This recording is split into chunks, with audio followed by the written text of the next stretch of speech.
Housing is recognized as one of the universal fundamental rights of citizens.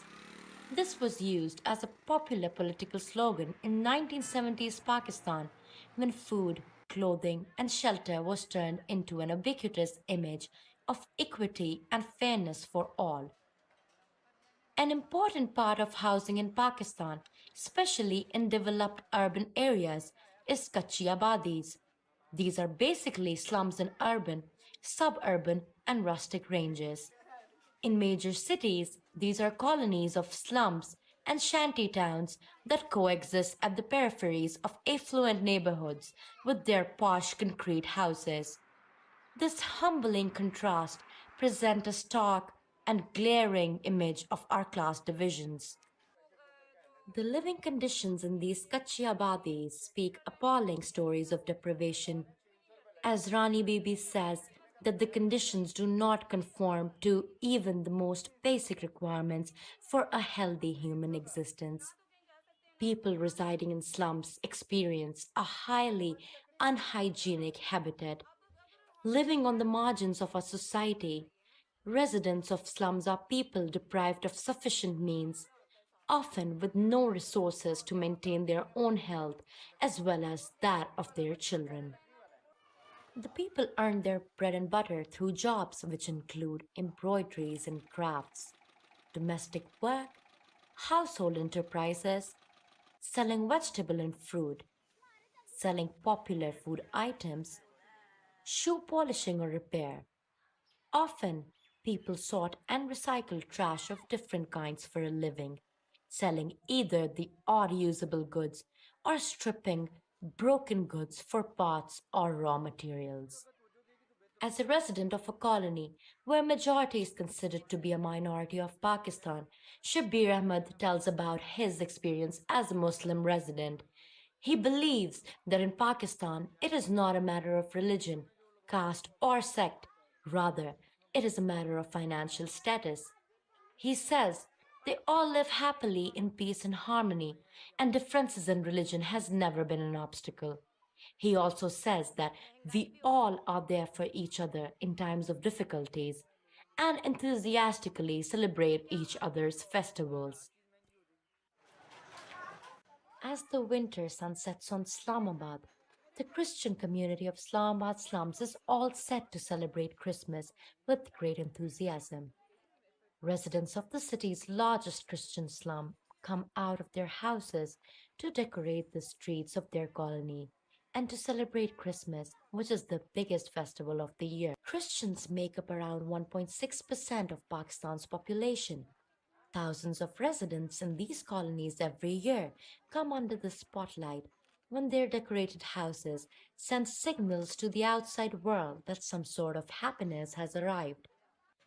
This is considered as the happiest day for the community, so they spend their entire savings on this day. Christian community are poor and peaceful, though their lives are not enlightened like the illuminated lights, but they try to gift everything to their children on this occasion. Christmas reminds that true religion is not so much in its rituals, but in its expression of love, where all barriers of creed, caste, gender, and status are conquered because all humans are created by one Lord. Christmas trees, lighting, artificial snow, and Santa Claus is among few of the things that are essential part of enthusiastic celebrations of Christians.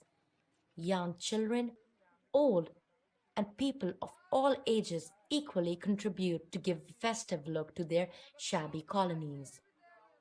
I do think that minorities in Pakistan, the way a few social activists or a few television anchors portray, it's not that bad. And so for Thar particularly, it was heartwarming to see a very nice picture of minorities. Yes, there is deprivation, yes, there is poverty, yes, that there are a high number of neonatal deaths, but it's not so much because of them being minorities, it's because of their lifestyle. The tolerant spirit of Pakistanis. 80% of Mitti is Hindu. I went just before Eid al-Azha. So obviously I would have looked around to see, okay, how are you going to go about with the slaughter of animals? because of course in the Hindu religion the cow is sacred, so I could see cows around outside every house in the streets, and they're worshipped. So I was thinking, what's going to happen a week after next?